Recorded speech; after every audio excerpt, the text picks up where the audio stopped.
¿Qué tal? ¿Cómo están? Venimos haciendo una serie sobre por qué Argentina ganó los dos mundiales que ganó. He empezado por el Mundial 78, muchos de ustedes habrán visto y si no, acá tienen para ver los primeros videos, la serie que comenzó con un contexto político, después hice un contexto más deportivo y ahora vamos a meternos en el Mundial en sí, en el Mundial 78, en cómo se desarrolló ese Mundial hasta cómo llega Argentina a ganarlo.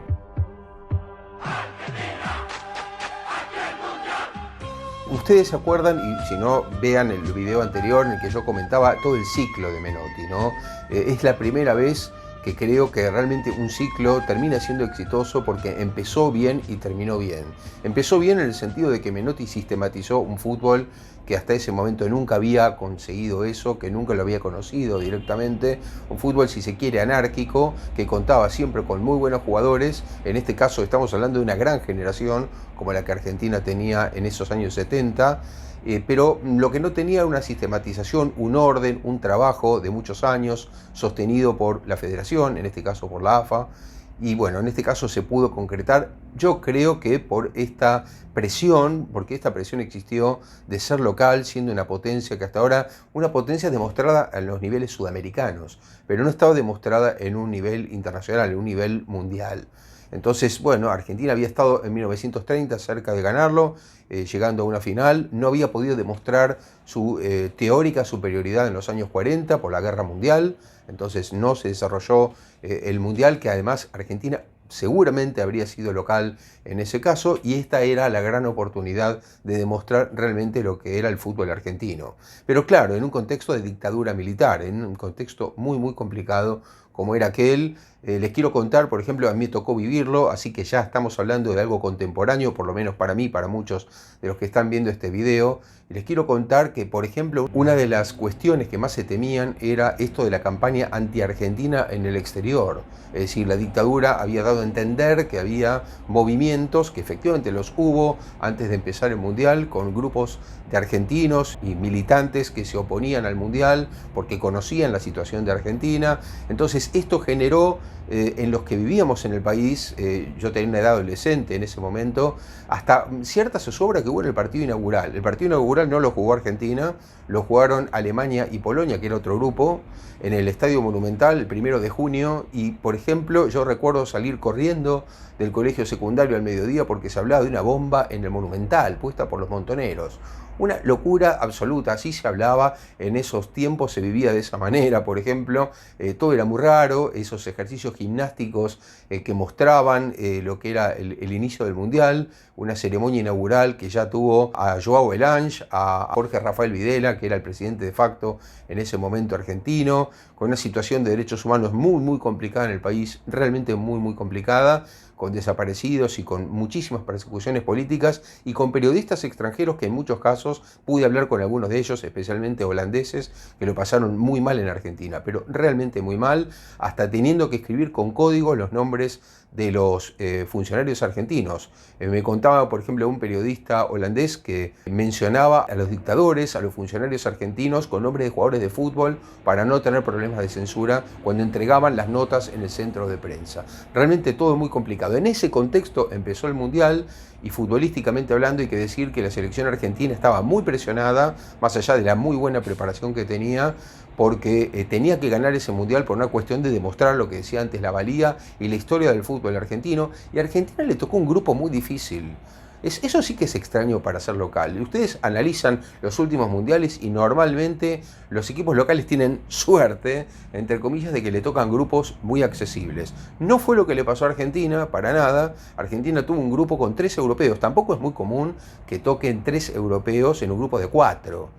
Bueno, a Argentina le tocaron 3 europeos y ninguno demasiado fácil. Es más, yo diría que 2 bastante difíciles y uno mediano, digamos que algo accesible, como era Hungría. Una Hungría que igualmente tenía algunos jugadores como Nilasi, como Torosic, eran jugadores realmente complicados, pero claro, estamos hablando por fin de una selección argentina que conocía a sus rivales, que había jugado enorme cantidad de partidos, algunos de ellos hasta, como les conté, la serie en la cancha de Boca en el 77, en la que había perdido varios de esos partidos, pero había una tranquilidad de conocer bien a los rivales, de haber jugado mucho, de tener mucho roce internacional. más allá de que los jugadores eran prácticamente todos del fútbol local, salvo Mario Kempes, que estaba en el Valencia, pero el resto eran todos del fútbol local porque creo que les conté, si no se los cuento ahora, que había una lista de intransferibles al exterior, una lista que Menotti propuso y que la AFA aceptó poner, entonces no estaba permitido que esos jugadores fueran transferidos al exterior hasta que terminara el Mundial 78. Esto permitió, lógicamente, trabajar tranquilo a Menotti. Además, un Menotti que no podía ser criticado porque circuló una circular que no permitía criticar a Menotti por los medios.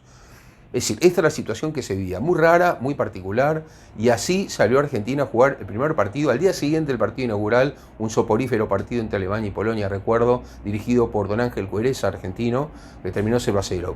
Al otro día debutaba Argentina, estuvo en ese partido en el Monumental, una noche fría, muy fría contra Hungría.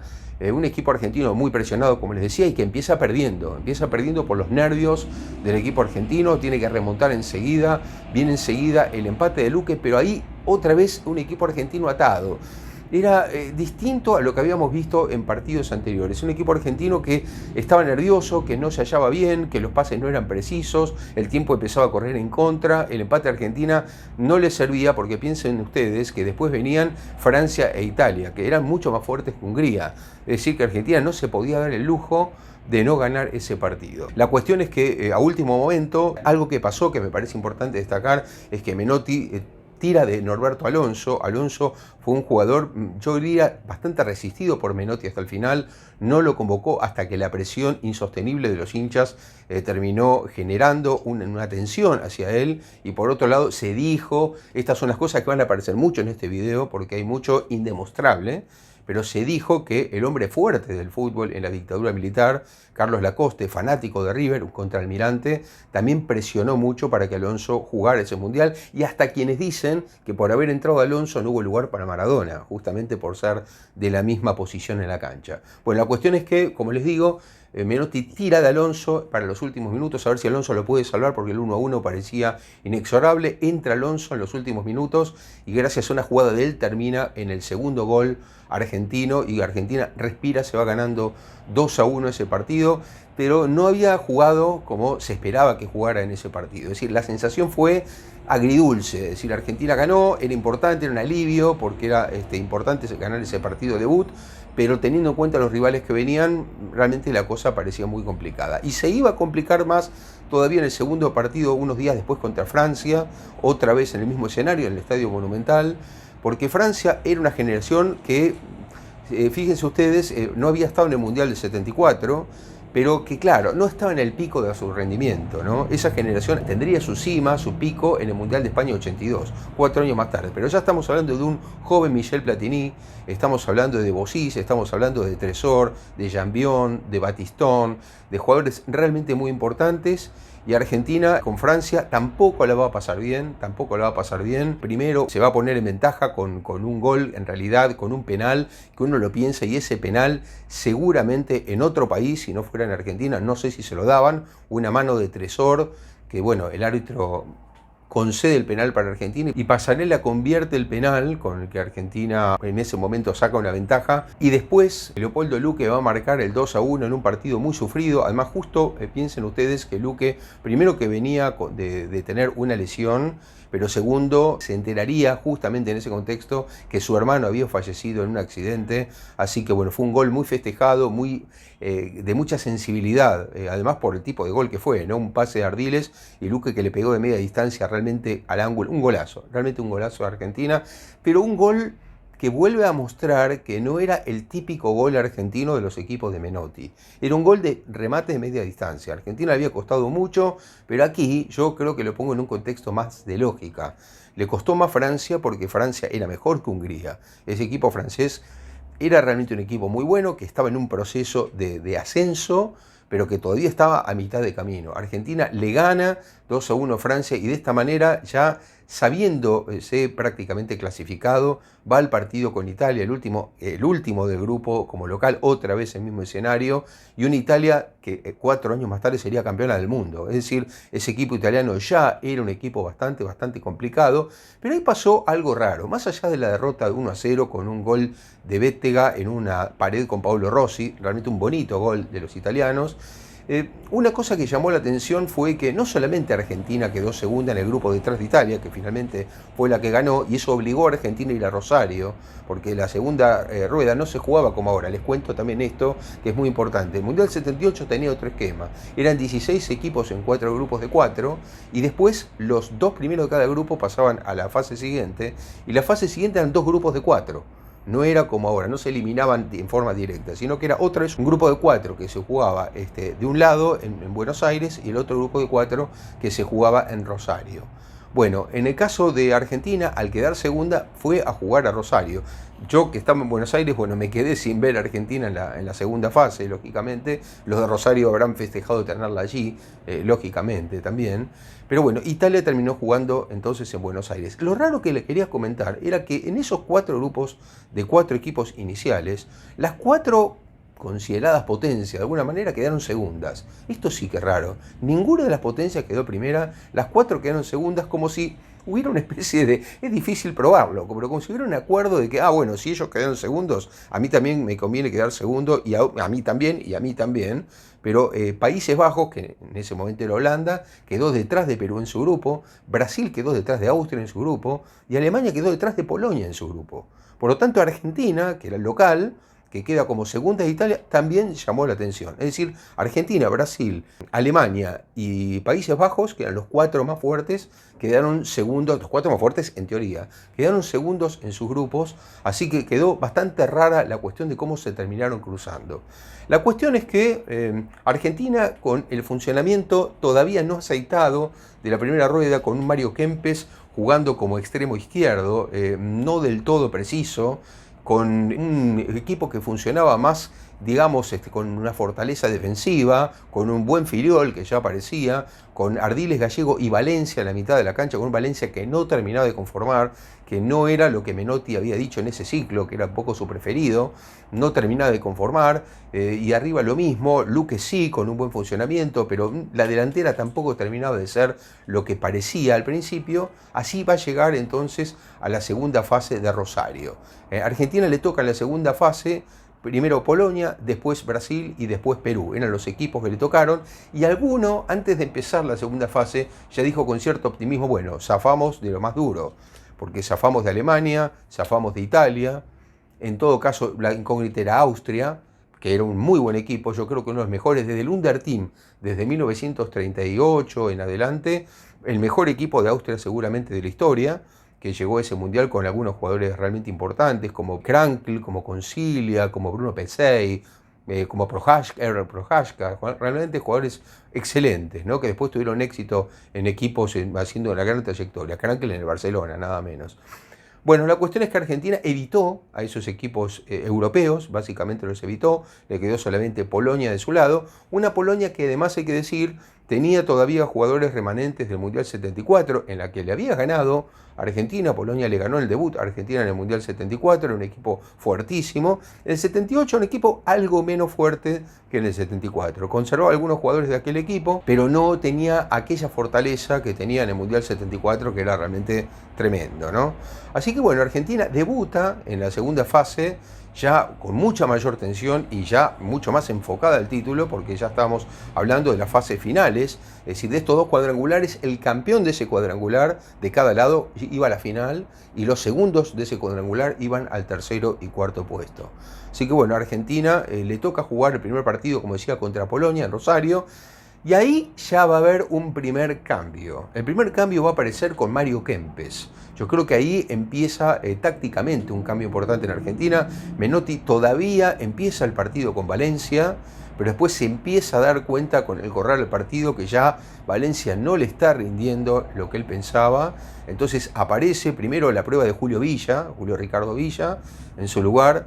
Argentina ese partido le gana bien a Polonia 2-0, pero sin dejar de sufrir, como le pasó durante todos los partidos de la primera fase. Fíjense ustedes, contra Italia sufrió y perdió el partido. El debut contra Hungría no podía ganar hasta el final. Contra Francia lo salvó un tiro de lejos de Luque, pero realmente la pasó complicada.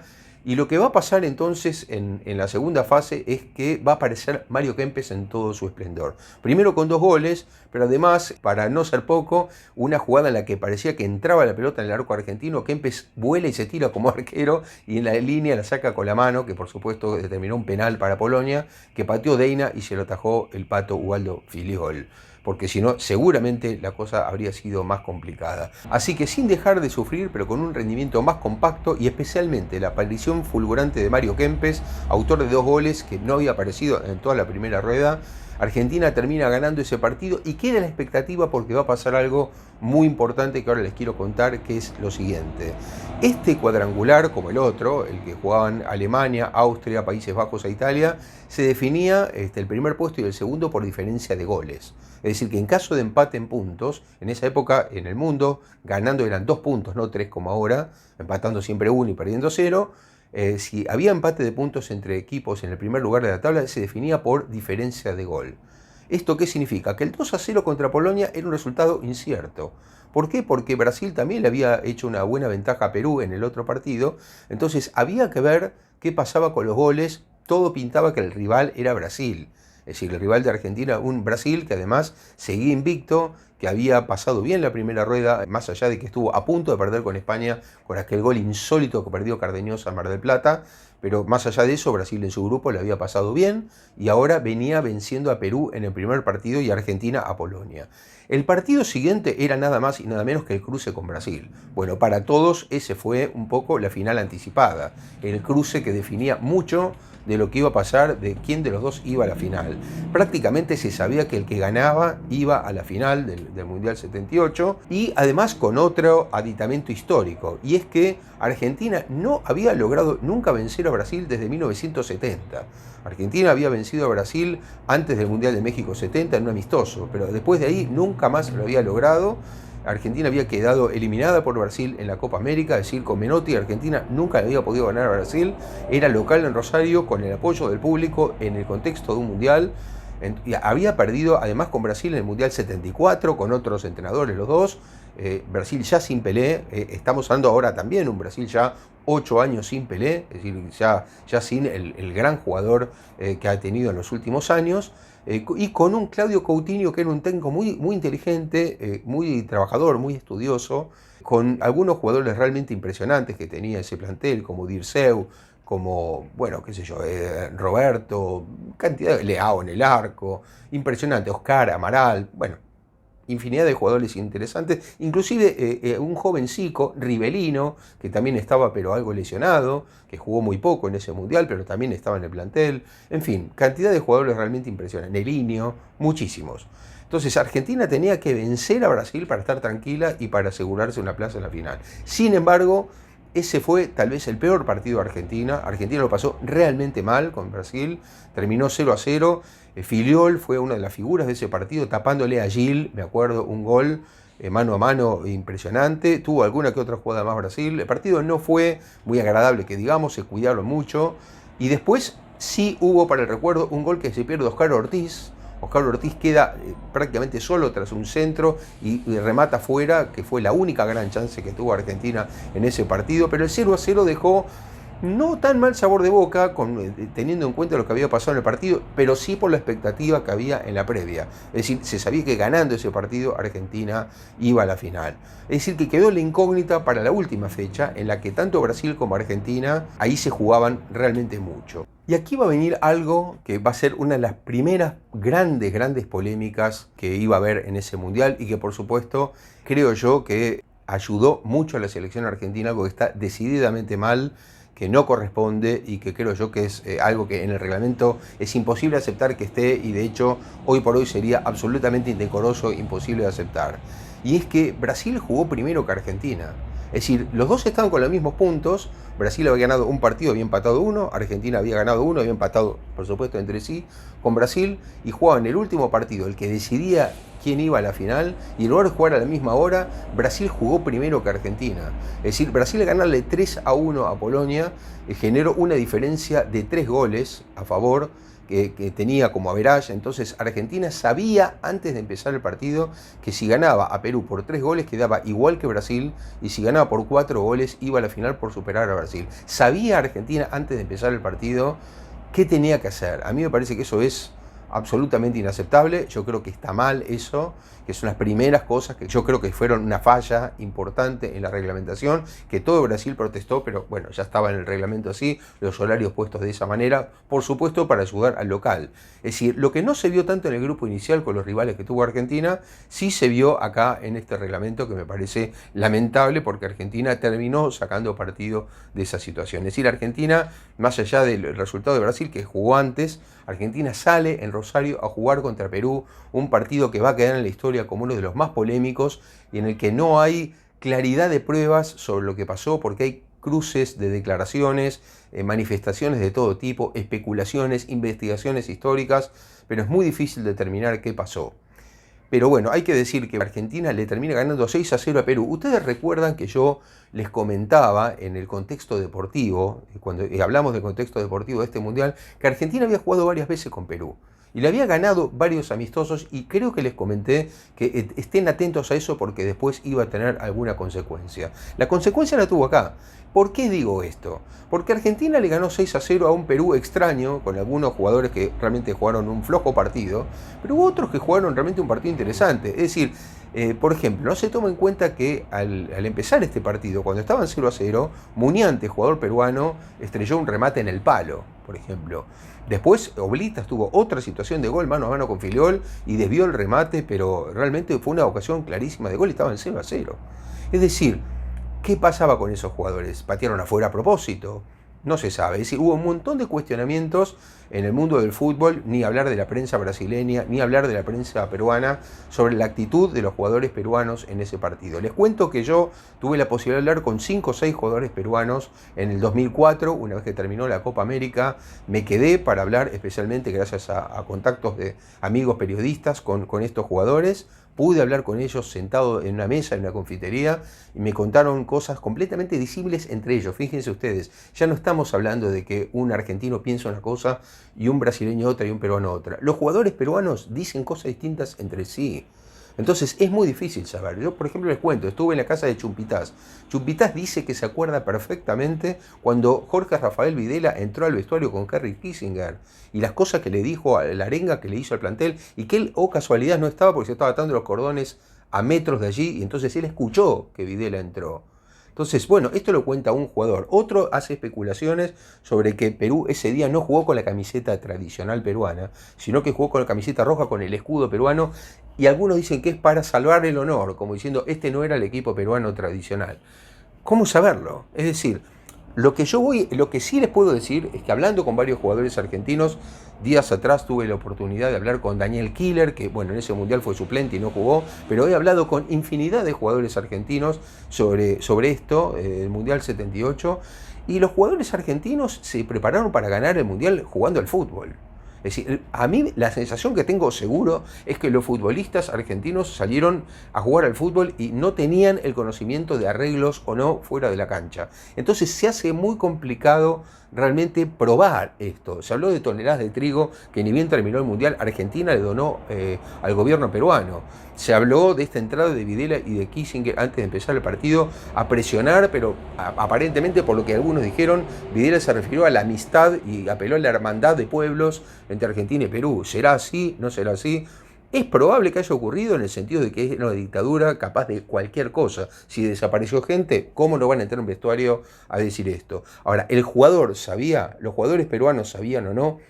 Es muy difícil saberlo. También algo que pasó, que les quiero contar que es muy importante, y me cuentan esto, es que la selección peruana, en la primera fase, estuvo concentrada en Mendoza, en un lugar bastante alejado del ruido. Es decir, bastante concentrado, y le fue muy bien en la primera rueda a ese equipo peruano, que por cierto tenía muy buenos jugadores, ¿no? Lo que se dijo y llamó mucho la atención es que todo indica que en Rosario que es una ciudad ya con mucha más actividad, además estaban alojados en el centro, en un hotel, ya hubo una enorme desconcentración, jugadores alojados en 2 pisos distintos que no tenían contacto entre sí, y esto permitía tal vez algún tipo de arreglo en habitaciones o cosas por el estilo. Pero todo lo que estamos hablando son especulaciones, es muy difícil probar lo que estoy diciendo. Es decir, les cuento distintas versiones de lo que periodísticamente se dijo, que se investigó sobre el tema. Ahora bien, puede pasar cualquier cosa, es decir, pudo haber pasado como no. Estar estudiando cada actitud de cada jugador en el momento de marcar a otro, en el momento de dejar o no pasar a un jugador argentino, es prácticamente imposible. Sí hay algunas cuestiones muy raras que son las que yo les vengo contando. La camiseta peruana, por ejemplo, el hecho de que Manso, Rudolfo Manso, el defensor peruano que marca mal en los goles, después termina pasando a Vélez Sarsfield y después le confiesa al fallecido Carlos Juvenal, gran periodista argentino, en un momento trabajando para el Diario de la Nación, en una noche de alcohol, le termina medio confesando que había algún tipo de arreglo para él pasar a Vélez Sarsfield, que fíjense ustedes que Vélez fue una de las sedes del Mundial 78, gracias a los vínculos de su presidente Petraca con la gente que estaba manejando en ese momento el fútbol. Todo lo que le estoy diciendo son cosas que rodean y que, bueno, alguien me puede decir a mí con total seguridad y con total deducción, bueno, si tiene 4 patas, ladra y dice guau, parece que es un perro. Bueno, sí, probablemente sea un perro, pero es algo que no podemos terminar de afirmar. Y lo que sí puedo decir es que los jugadores argentinos, los que salieron a jugar al fútbol, me parece que no tenían demasiada idea y que salieron a jugar al fútbol. Si enfrente los dejaban pasar o no, me parece que ya es una cuestión distinta, pasa por otro plano de investigación. A eso quiero ir. Pero me parece a mí que de lo futbolístico hay poco para decir. ¿Y por qué lo digo? Porque más allá de este 6-0 final, que es un resultado durísimo, pero que Argentina estaba futbolísticamente en condiciones de establecerlo, por lo que comenté de los amistosos previos contra las selecciones peruanas, y porque era un equipo realmente fuertísimo argentino, con un Mario Kempes y un Leopoldo Luque en un momento espectacular. Además creo yo que Menotti acierta con los cambios y termina sacando a Valencia del equipo y poniendo a jugadores de mucho más peso, como Bertoni, como Houseman, inclusive, que tuvo un rol secundario en el Mundial, pero que terminó rindiendo cuando entró. Pero creo que desde lo futbolístico, desde Argentina, hablo ahora, que se me entienda, desde Argentina, el equipo argentino rindió a pleno a partir de la segunda rueda. Es decir, salvo el bache de Brasil, con el que no le encontró nunca la vuelta, pero Menotti a Brasil nunca le encontró la vuelta en todo el ciclo hasta el 82. Es decir, vamos a hablar de 4 años más tarde, después, pero en el Mundial 82, la selección argentina, lo cuento en el video que hago de la serie de por qué Argentina no ganó algunos mundiales. Bueno, en el Mundial 82 Argentina perdió y quedó eliminada con Brasil, porque para Argentina siempre Brasil fue un obstáculo en esos años con Menotti. Entonces también lo fue en el Mundial 78, y ese 0-0 le valió después para sacar la ventaja en goles en el tercer partido. Pero decía, salvo ese bache del partido con Brasil, Argentina rindió mucho más contra Polonia y contra Perú de lo que había rendido en la primera fase. Es decir, fue de menor a mayor. ¿Y por qué de menor a mayor? Porque todavía queda la final, pero fue de menor a mayor ya en la segunda fase. Entonces el partido contra Perú, además hay que entender algo más. Argentina salió con una motivación especial. Salir sabiendo que de ganar ese partido va a una final y puede ganar un mundial de local, es realmente muy fuerte, con todo el público a favor, siendo una potencia histórica como era Argentina, pero todas esas cuestiones irregulares, por supuesto que hay que atenderlas. Y una cosa más que queda en el camino, Chupete Quiroga, el arquero peruano, era nacido en Argentina y nacionalizado peruano. Muchos han criticado, también han responsabilizado a Quiroga por no salir bien en algunas jugadas. Es cierto que es bastante poco común que un jugador como Tarantini haga un gol de cabeza después de un córner y que nadie lo marque bien. Todo eso es cierto. Ahora, como digo y repito finalmente, hubo tiros en el palo de los peruanos antes de empezar el partido, hubo otra jugada que se pierde oblitas, hasta que el partido entró en un desequilibrio por los goles. Perú había jugado un partido, yo diría, normal. Después vino toda esta cuestión de las irregularidades que pasaron después. Y además está la irregularidad, como dije, de la previa de salir jugando sabiendo el resultado de otro partido que me parece aberrante absolutamente. Pero si les dije que Argentina fue de menor a mayor, queda la final todavía. Y yo creo que ahí sí empiezan a disiparse las dudas. ¿Por qué? Porque en la final no hubo irregularidades. Esto está muy claro. Primero, los jugadores holandeses ya habían fijado una posición antidictadura militar desde todo punto de vista. Había enorme cantidad de polémicas en Holanda antes de empezar el Mundial, porque muchos jugadores estuvieron a punto de no venir al Mundial. De hecho, quiero hacer una una breve explicación con Johan Cruyff. Eso es un tema medular, me parece, porque era la figura del fútbol holandés y no vino al Mundial 78, pero no, Cruyff no es que no vino por la dictadura militar, eso lo quiero aclarar. Cruyff no vino, hay varias versiones sobre eso. Él mismo en una autobiografía dijo que no vino porque hubo un hecho de inseguridad en Barcelona con su familia y no la quiso dejar sola a la familia. Otros dicen que en realidad lo que pasó fue un hecho mucho menor, y es que en el Mundial 74, donde él tuvo tanto éxito, la mujer vio por televisión que él estaba y circuló una información que los jugadores holandeses estaban con unas chicas ahí, y la mujer dijo, no vas a otro Mundial. No se sabe bien cuál de las situaciones es la real, pero no es que Cruyff no vino a Argentina por el tema de la dictadura militar, eso quiero aclararlo, pero lo cierto es que no vino Cruyff, y muchos otros se debatieron en no venir. Hasta último momento hubo discrepancias entre la federación y la Secretaría de Estado de Deportes y los propios jugadores sobre si ir o no ir a Argentina en esas condiciones, y se terminó decidiendo que fueran a jugar el Mundial. Es decir, que ahí arreglos con Holanda era bastante difícil de que hubiera, y de hecho no lo hubo, y Holanda no solo le jugó a cara de perro a Argentina, sino que estuvo muy cerca de llevarse el Mundial, porque muchos sabrán, y si no les cuento, que sobre la hora, en un partido que estaba 1-1 en los 90 minutos, Rensenbrink tiró un tiro en el palo, con Filiol ya prácticamente vencido, y si la pelota entraba, ¿qué pasaba? Seguramente Holanda habría sido el campeón del mundo. Les cuento también algo más. Uno dice, Holanda campeón del mundo en una dictadura militar en Argentina, con todo lo que fue ese circo vendido al mundo como la felicidad del pueblo argentino para mostrar que los argentinos eran felices en un momento de dictadura. Bueno, parece difícil. Yo le pregunté, les cuento, estuve en Ámsterdam y le pregunté a Ruud Krol, que era el gran defensor holandés en ese mundial, sobre qué hubiera pasado si la pelota de Rensenbrink entraba. Y él se rió y me dijo, nosotros los jugadores holandeses hablamos muchas veces de eso. Y nosotros llegamos a la conclusión de que algo iban a cobrar, pero ese gol era imposible de cobrar.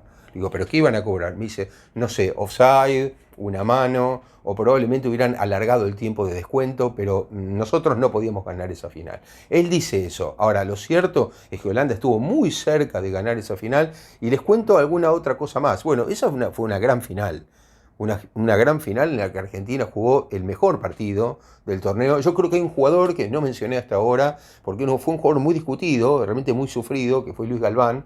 Luis Galván de Talleres de Córdoba. Era un jugador que era resistido más que nada porque el público no lo conocía mucho. Claro, Talleres no venía a jugar mucho a Buenos Aires, por ejemplo, a Rosario. Entonces, Luis Galván era resistido porque había jugadores en ese puesto como Mouso, por ejemplo, los hinchas de Boca pedían a Roberto Mouso en esa posición. Bueno, lo cierto es que Menotti apostó por Luis Galván, y el mejor partido de Luis Galván fue la final del Mundial 78.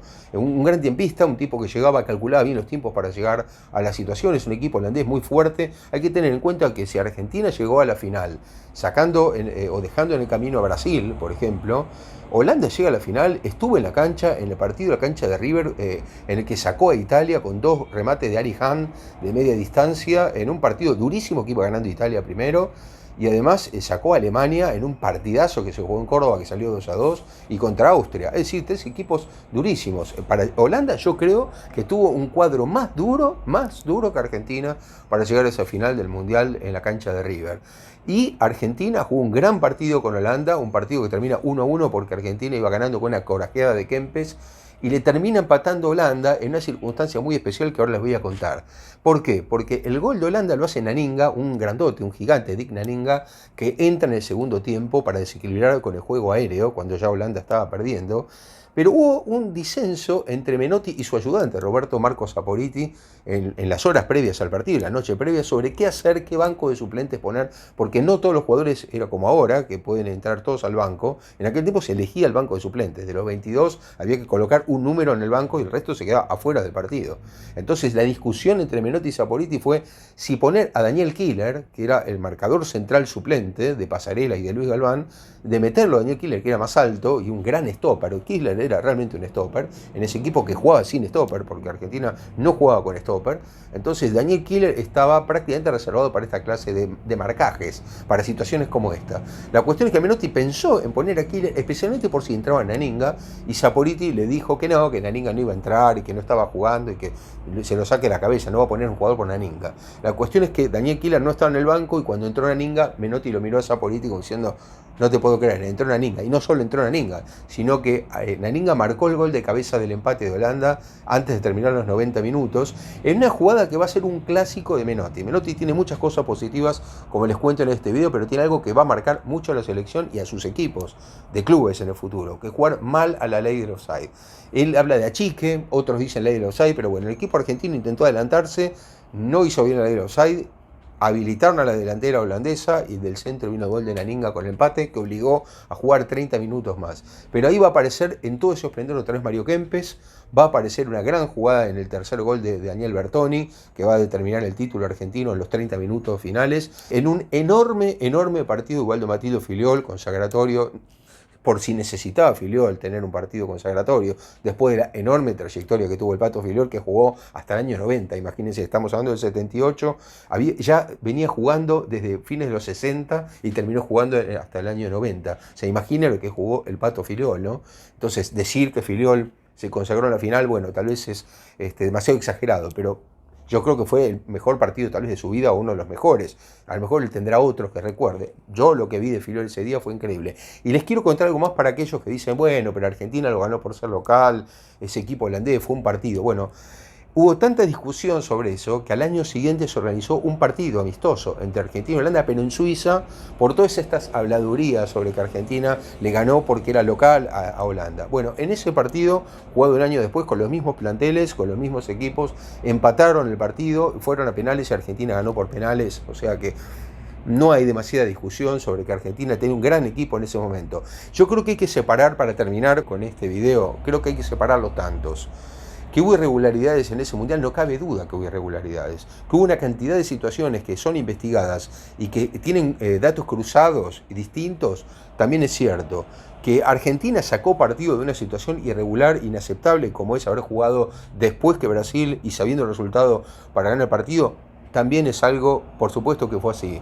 Ahora, que el equipo argentino era un equipazo, no tengo ninguna duda. Ese era un gran equipo argentino que tenía además un universo, como conté, de casi el triple de jugadores para ser convocados y que muchos de ellos, por ejemplo, por estar en Europa, o por el caso de Maradona, que era muy joven, o el caso de Bocini por distintas cuestiones, no estuvieron en ese mundial. Pero Argentina se podía haber dado el lujo de poner en esos 22 plazas que tenía para jugadores a más de 60 jugadores de primer nivel. Es decir, que no creo que el problema haya sido el fútbol argentino o la selección argentina. Ahí el problema fue o la dictadura militar, los arreglos que se hicieron por fuera del fútbol, y en eso creo que es un capítulo abierto que tal vez no se cierre nunca más. Espero que les haya gustado este video, les pido como siempre que pongan me gusta acá abajo, que lo compartan y por supuesto no dejen de suscribirse. Hasta la próxima.